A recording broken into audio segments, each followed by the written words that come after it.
안녕하세요. 하나의 이야기로 느리게 읽는 구약 이제 9번째 시간입니다. 오늘은 창세기 49장, 창세기가 이제 얼마 안 남았어요. 야곱의 유언에 담긴 구속사, 이런 제목으로 49장 함께 읽고 말씀 나누도록 하겠습니다. 창세기 49장은 야곱의 생애 마지막 유언이자 또 12지파의 미래를 내다보는 예언적인 노래라고 할 수 있어요. 단순히 한 가문의 축복을 넘어서 아브라함에게 약속된 복이 어떻게 이스라엘 공동체로 구체화되어 가게 되는지, 그리고 궁극적으로 메시아를 통해서 어떻게 온 열방의 구속사로 연결되는지를 보여주는 중요한 본문이 아닐 수 없습니다. 모든 부분이 다 중요한 본문이지만 오늘은 그런 구속사를 연결시키는 중요한 어떤 맥락을 가지고 있다라는 것 기억을 하시고 함께 공부했으면 좋겠습니다. 지난 시간에 37장을 했었는데 38장에서 48장까지의 흐름을 요약하고 오늘 49장 본문으로 넘어가 보도록 하겠습니다.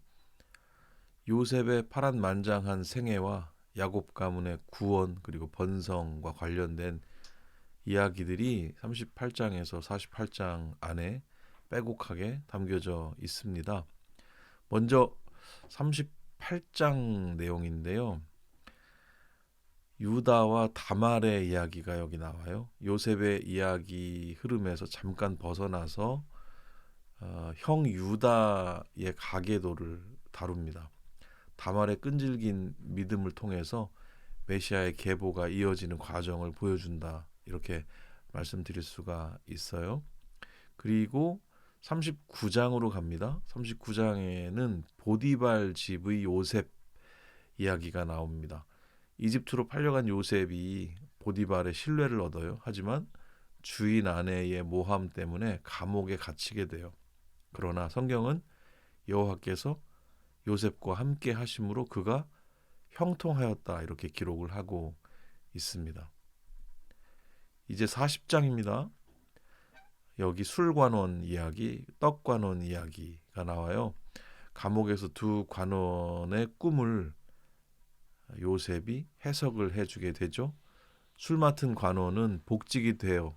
그런데 아쉽게도 요셉을 잊어버리는 그런 상황 우리가 읽게 됩니다. 그리고 41장으로 넘어가는데요. 42장까지 어떤 반전과 풍요의 시작의 이야기가 여기 수록이 되어 있습니다. 41장에는 파라오의 꿈을 해석한 요셉이 이집트의 총리가 되는 이야기가 나옵니다. 7년 풍년 동안 식량을 저장하면서 흉년을 대비하는 모습을 보여줍니다. 그리고 42장으로 가면 형들이 이제 이집트를 방문하게 됩니다.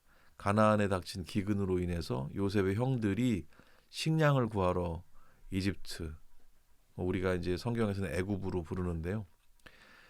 찾아오게 돼요. 요셉은 형들을 시험하기 위해서 시므온을 볼모로 잡게 되죠. 43장으로 가면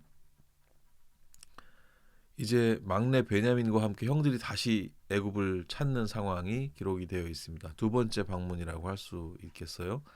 요셉은 이 형제들을 위해서 잔치를 베풉니다. 바쁘죠. 이제 44장으로 넘어가면 요셉은 베냐민의 자루에 은잔을 숨겨서 이 형제들을 시험을 해요. 이때 유다가 베냐민을 대신해서 희생하겠다고 나서면서 진정한 회개의 모습을 보입니다. 이전에 유다는 어땠어요? 요셉을 팔자, 죽이지 말고 팔자라고 꾀를 냈던 그런 사람 아니겠습니까? 여기서 희생하는 모습을 보여주게 됩니다. 대단한 반전이라고 볼 수도 있겠어요. 45장에서는 요셉이 드디어 형들에게 정체를 밝히면서 통곡합니다. 이 모든 고난이 가족을 구원하시려고 하는 하나님의 섭리였다. 이렇게 고백을 하는 요셉의 모습을 볼 수가 있습니다. 첫 번째 이 섭리, 하나님의 준비, 여호와 이레의 모습을 보여주셨던 곳은 어디였죠? 네, 모리아산에서 이삭이 단에 받쳐질 뻔했었던 상황이 있었죠. 그때 하나님께서 순양을 준비하시면서 여호와 이레, 이 섭리의 모습을 보여주시죠. 오늘 이 요셉의 이 고백 안에서도 하나님의 약속을 이어가시려는 하나님의 성실하심을 만나게 됩니다. 46장으로 넘어가면요, 야곱이 전 가족을 이끌고 애굽으로 내려가는 상황이 이제 벌어집니다. 성공한 아들 덕일 수도 있지만 실은 하나님께서 일하고 계시는 상황인 거죠. 요셉과 야곱이 눈물로 재회를 합니다. 죽은 줄로 알았던 아들이 그 제국의 총리가 되어 있다는 것은 정말 놀라운 일이었겠죠. 47장으로 넘어가면 야곱이 파라오를 축복하고 이스라엘 가족은 비옥한 고센 땅에 정착을 하게 됩니다. 이런 표현이 성경에는 없지만 이 장면이 입애굽 장면이라고 볼 수가 있겠어요. 나중에 세월이 한참 흐른 뒤에 이제 출애굽을 하게 되는데 이 장면이 이제 애굽으로 들어가는 장면이 되겠습니다. 48장으로 가면 죽음을 앞둔 야곱이 요셉의 두 아들 에브라임, 므낫세를 축복합니다. 이때 차남 에브라임을 장남보다 앞세우는 독특한 축복을 내리는 그런 이야기를 읽을 수가 있습니다. 이렇게 38에서 48장까지 요셉의 파란만장한 생애 그리고 야곱 가문의 구원과 번성의 모습을 함께 보셨는데요.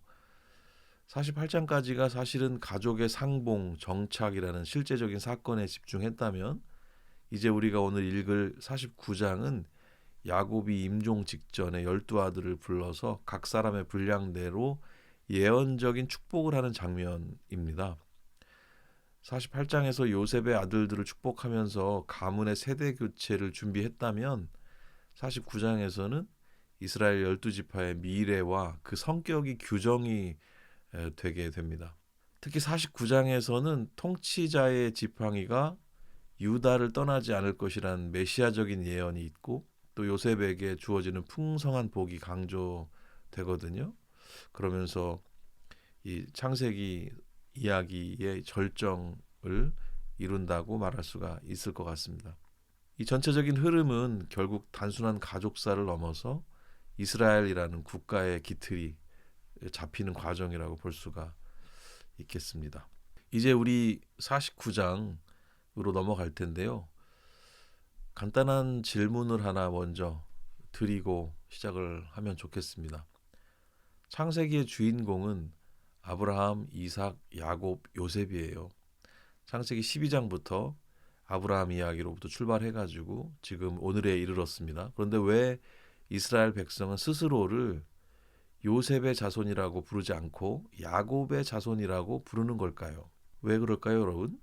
짧게 대답을 하자면 요셉은 위대한 총리였지만 야곱은 흠 많은 12아들을 하나의 언약 공동체로 묶어낸 아버지였기 때문이다. 이렇게 말할 수 있을 것 같습니다. 먼저 열둘이라고 하는 그 전체성이 되게 중요하거든요.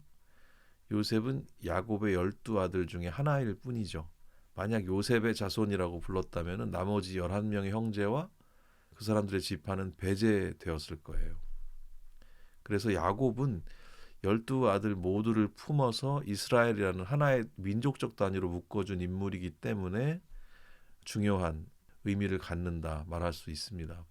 그리고 창세기 49장에서 야곱이 12아들 모두를 불러서 축복하는 장면이 나오는데 하나의 연합체로 거듭나는 공식적인 선포와도 같은 그런 장면입니다. 그리고 성경의 흐름은 아브라함과 이삭, 야곱으로 이어지는 언약의 정통성을 강조하거든요. 하나님께서는 야곱에게 직접 나타나셔서 그 이름을 뭘로 바꿔주셨죠? 이스라엘이라는 이름으로 바꿔주셨어요. 아브라함에게 하신 약속을 야곱을 통해서 갱신해 주신 것이다 말할 수가 있고요.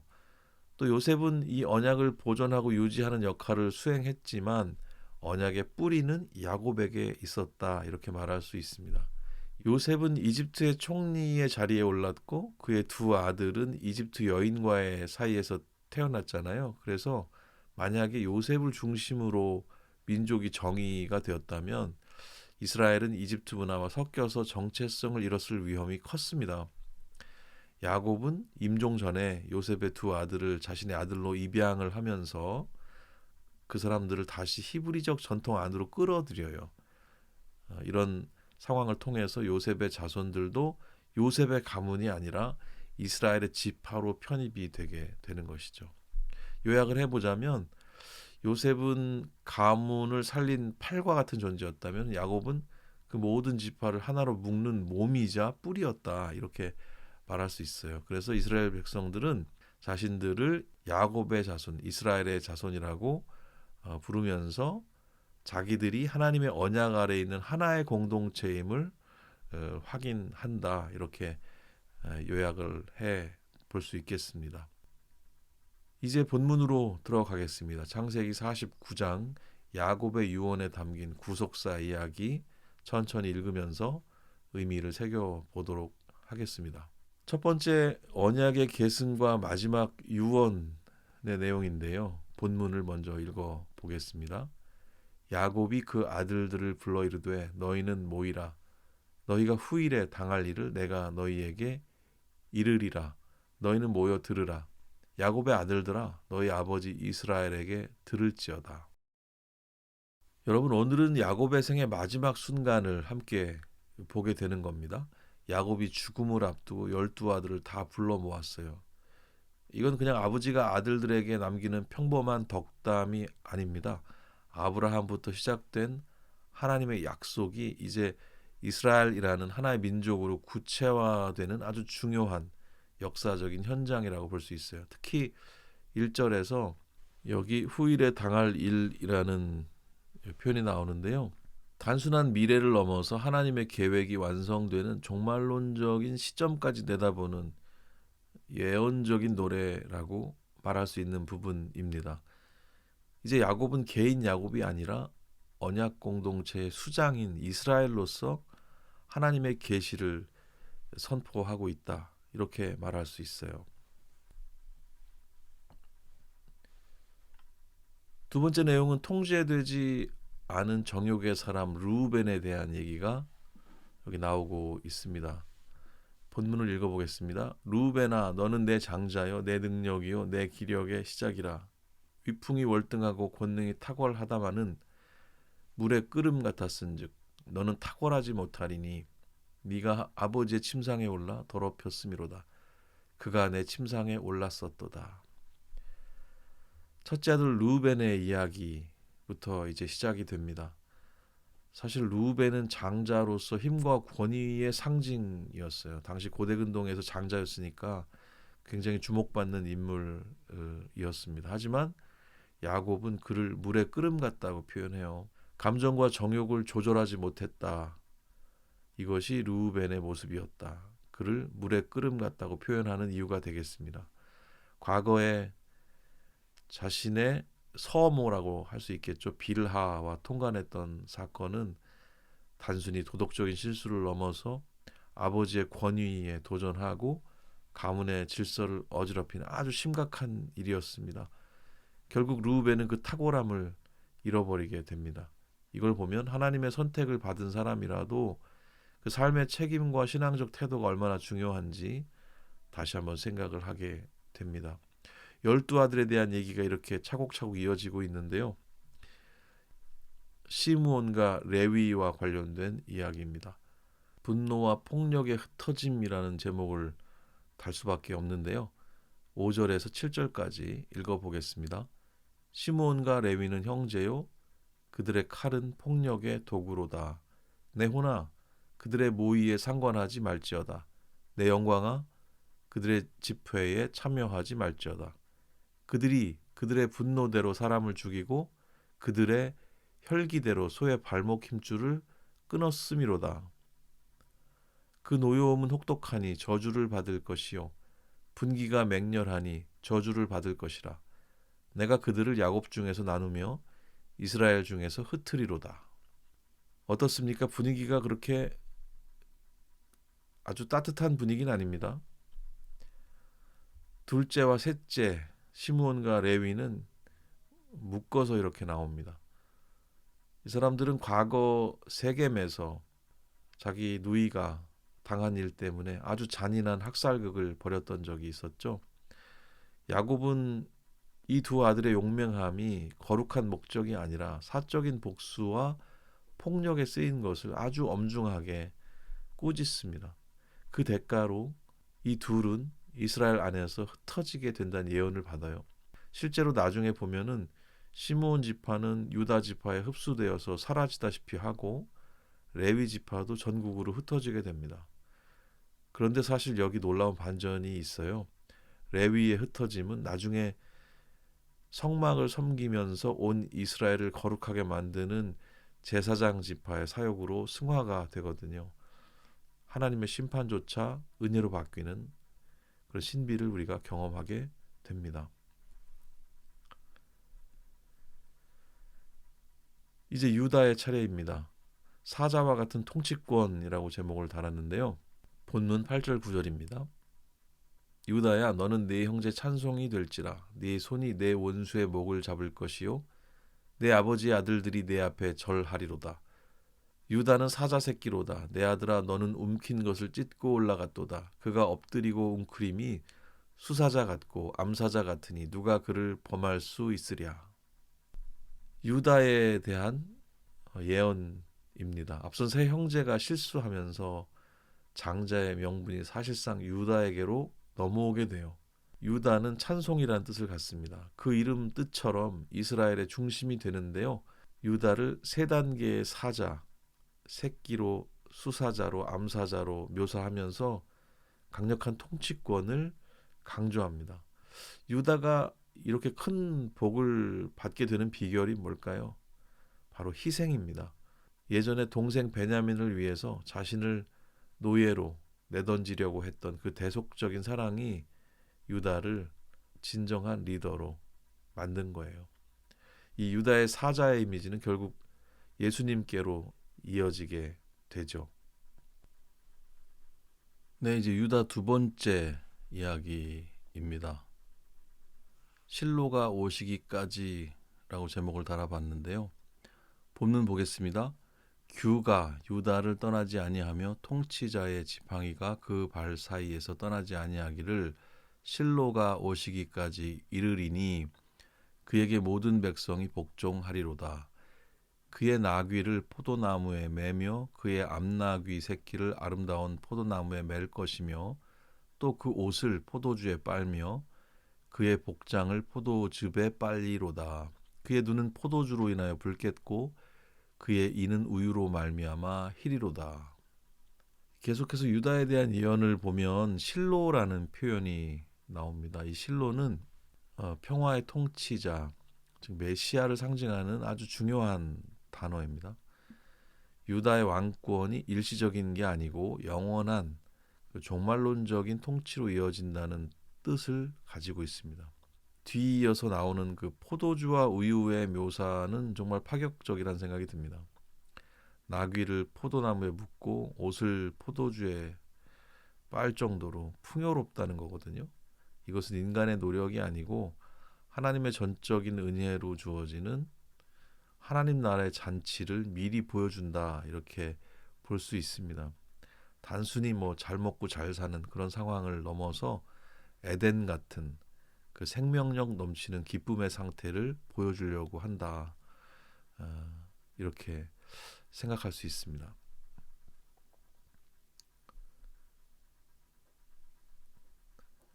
그리고 스불론과 이사갈로 넘어갑니다. 정착과 노동에 관련된 이야기가 여기 나오죠. 13절부터 15절입니다. 스불론은 해변에 거주하리니 그곳은 뱀에는 해변이라 그의 경계가 시돈까지 이리로다. 이사갈은 양의 우리 사이에 꿇어앉은 건장한 나귀로다. 그는 쉴 곳을 보고 좋게 여기며 토지를 보고 아름답게 여기고 어깨를 내려 짐을 메고 앞제 아래에서 섬기리로다. 스불론과 이사갈은 지리적 위치와 삶의 태도에 대해서 말하고 있는데요. 스불론은 해변에 머물고 무역의 관문 역할을 하게 될 것이라고 말합니다. 이사갈은 건장한 나귀로 묘사가 되는데 성실하게 일하고 정착하는 지파가 될 것을 예언적으로 보여줍니다. 그런데 이사갈에게는 경고의 메시지도 있어요. 땅의 아름다움과 안락함에만 너무 취해 있다 보면 주체성을 잃어버리고 세상의 압제 아래 그냥 종노릇을 해버리는 편을 택할 수가 있다는 겁니다. 우리들도 세상이 주는 편안함에 안주해서 우리가 해야 될, 지켜야 될 영적 사명을 잊고 있지는 않은지 돌아보게 만드는 대목입니다. 이사갈 지파의 비극은 능력이 없어서가 아니고 편안함을 위해서 자유와 사명을 팔아버린 것에 그 핵심이 있다 볼 수 있습니다.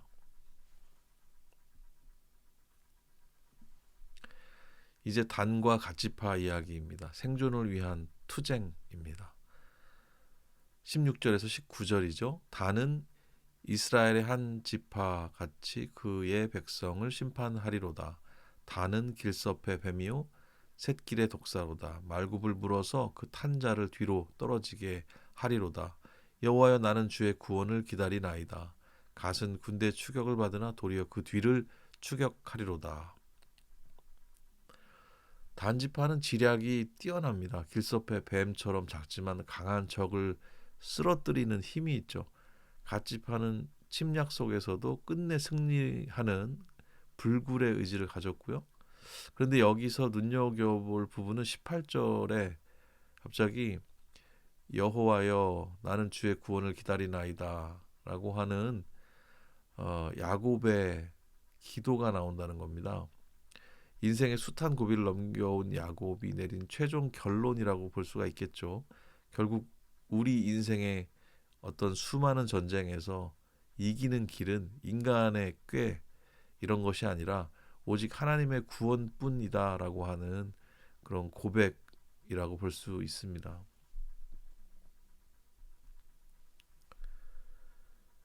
이제 아셀과 납달리 이야기입니다. 아주 기분 좋은 문장이 두 문장이 여기 적혀 있어요. 20절과 21절입니다. 아셀에게서 나는 먹을 것은 기름진 것이라 그가 왕의 수라상을 차리리로다. 납달리는 노인 암사슴이라 아름다운 소리를 바라는도다. 아셀과 납달리는 아주 기분 좋은 복을 받습니다. 아셀은 풍성한 먹거리로 왕의 밥상을 차릴 만큼 물질적인 풍요를 누리게 됩니다. 납달리는 암사슴처럼 자유롭고 아름다운 예술적 언어적 재능을 발휘하게 되죠. 이걸 보면 하나님 나라 안에는 정말 다양한 은사가 있다는 것을 알 수가 있어요. 유다처럼 힘센 리더도 필요하고요. 또 아셀처럼 풍성하게 대접하는 사람도 필요하고요. 또 납달리처럼 아름다운 메시지로 기쁨을 주는 사람도 필요한 거죠. 이 모든 것들이 어우러질 때 이스라엘이라는 공동체가 비로소 온전해지는 법이다. 이런 상황들을 그려볼 수 있습니다. 교회와 연결해서 또 생각해 볼 수도 있는 그런 축복이자 예언인 것 같습니다.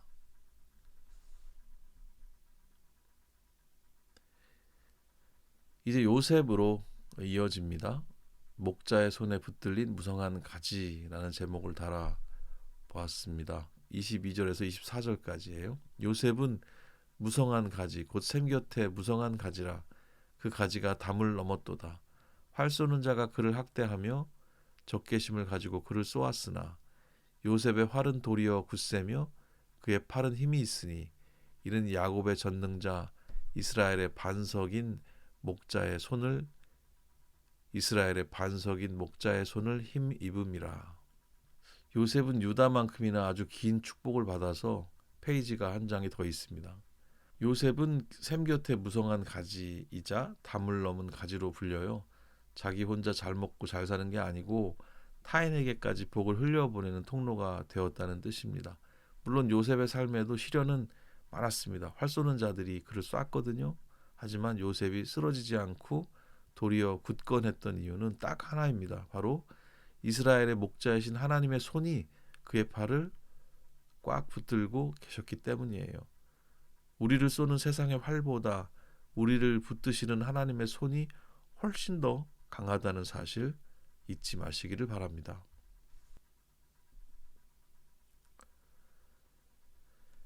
예, 이제 요셉의 두 번째 이야기인데요. 하늘과 땅의 복이라고 제목을 달아봤습니다. 25절 26절 읽어볼게요. 내 아버지의 하나님께로 말미암나니 그가 너를 도우실 것이요 전능자로 말미암나니 그가 내게 복을 주실 것이라. 위로 하늘의 복과 아래로 깊은 샘의 복과 젖먹이는 복과 태의 복 이리로다. 내 아버지의 축복이 내 선주의 축복보다 나아서 영원한 산이 한없음같이 이 축복이 요셉의 머리로 돌아오며 그 형제 중 뛰어난 자의 정수리로 돌아오리로다. 요셉이 받는 복은 정말 끝이 없습니다. 하늘의 복, 샘의 복, 자녀의 복까지 온 우주를 다스리는 하나님이 주시는 창조적인 복의 총체라고 할 수 있어요. 심지어 이 복이 선조의 축복보다 낫다고까지 말을 하고 있습니다. 아브라함부터 시작된 이 약속의 복이 요셉의 때에 이르러서 아주 폭발적으로 확장된 겁니다.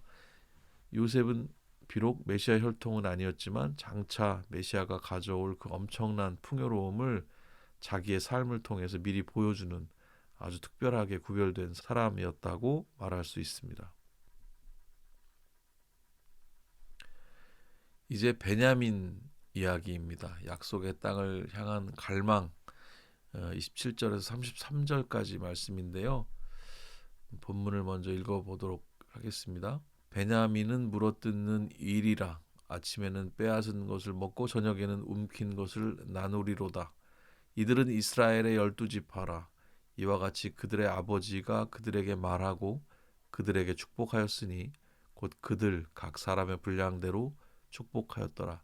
그가 그들에게 명하여 이르되 내가 내 조상들에게로 돌아가리니 나를 햇사람 에브론의 밭에 있는 굴에 우리 선조와 함께 장사하라.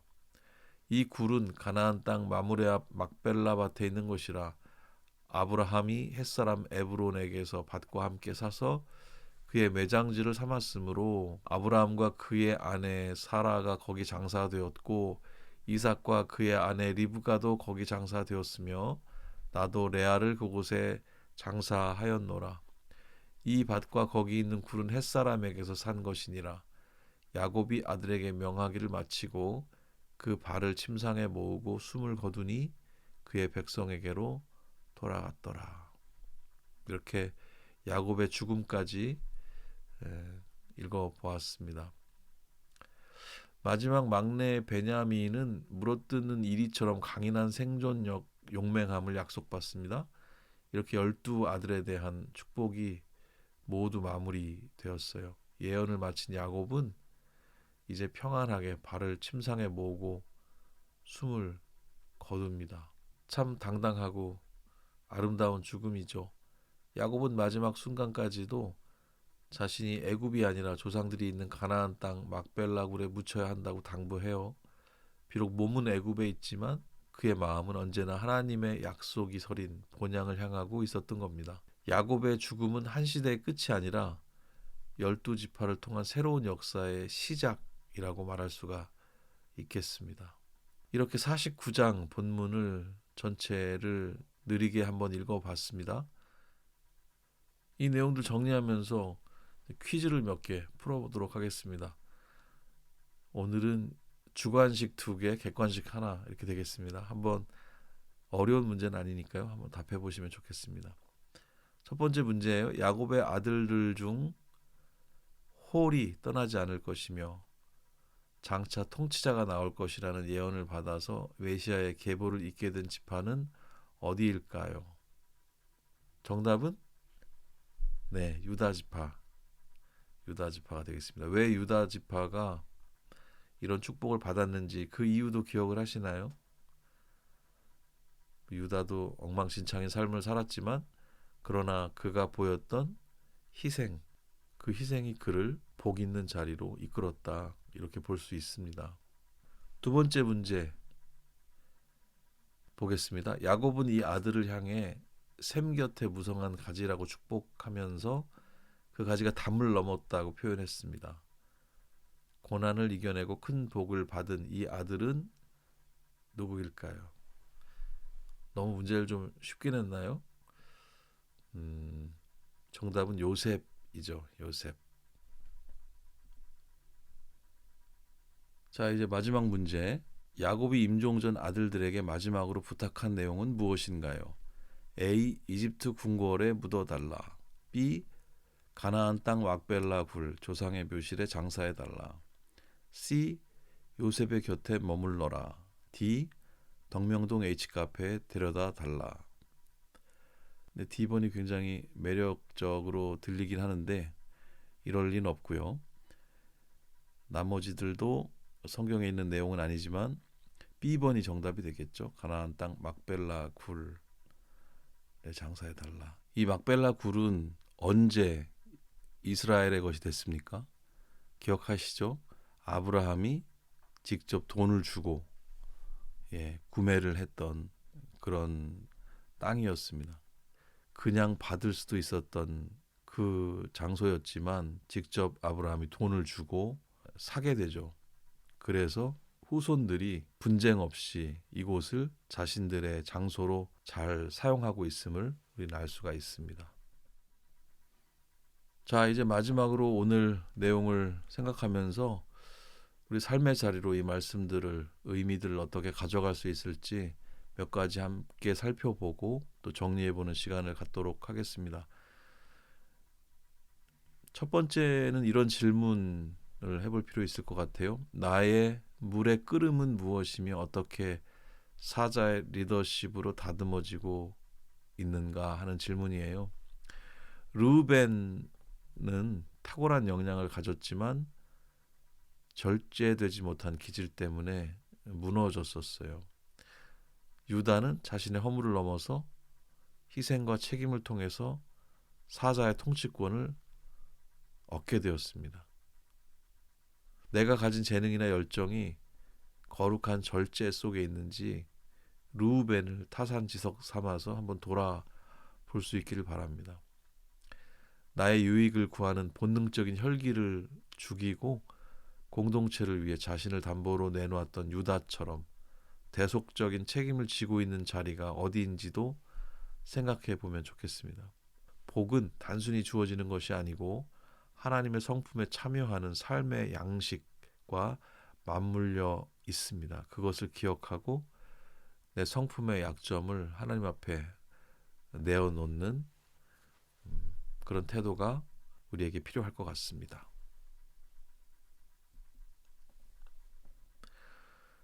두 번째는 나를 쏘는 활 쏘는 자의 위협 속에서 나는 목자의 손을 신뢰하고 있습니까? 라는 질문입니다. 요셉은 형제들과 대적들의 공격을 받았지만 전능하신 목자의 손이 요셉의 팔을 붙드셨기 때문에 그 가지가 담을 넘는 복을 누리게 되었습니다. 현재 우리의 삶에서 당신의 삶에서 우리를 낙심하게 하거나 비난하는 활 쏘는 자는 누구인가요? 혹은 무엇인가요? 그 고난의 현장에서 내 힘으로 활을 맞서 쏘려고 하기보다 내 팔을 강하게 하시는 그 야곱의 전능자를 의지하면서 견디고 계신가요? 이런 질문이 우리 삶의 자리에 필요한 것 같습니다. 고난은 약속의 성취를 막는 방해물이 아니고 오히려 하나님의 전능하심을 드러내는 무대라고 생각합니다. 담장 넘어 다른 사람들에게까지 복을 흘려보내는 그 삶의 비결, 그 삶의 복은 오직 반석이신 목자께 잘 붙들리는 데 있다는 사실을 신뢰하고 믿고 그렇게 살아가는 우리가 되었으면 좋겠습니다. 자, 이제 마지막으로 생각해 볼 내용입니다. 나는 내 삶의 자리에 안주하고 있습니까? 아니면 실로가 오실 구원의 완성을 기다리고 있습니까?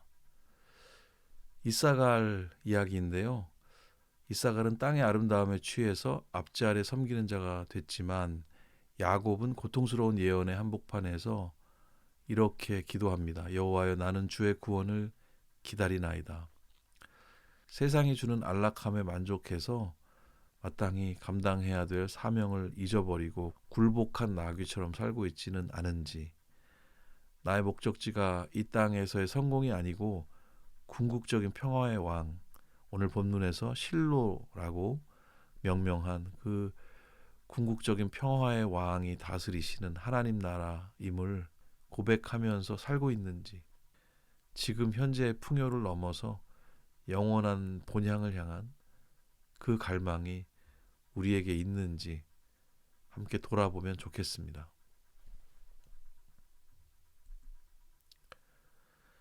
하나의 이야기로 느리게 읽는 구약, 하나의 이야기라는 것은 결국 구속사의 관점으로 읽는 그런 태도라고 말씀을 드렸었는데요. 야곱의 유언에 담긴 구속사의 이야기들을 오늘 9번째 시간 함께 읽고 생각을 해 보았습니다. 잘 정리하시면 좋을 것 같습니다. 오늘도 수고 많으셨고요. 다음 시간에는 10강, 창세기 마지막 장 50장을 함께 읽고 생각해 보도록 하겠습니다. 다음 시간에 뵙겠습니다. 수고 많으셨습니다. 감사합니다.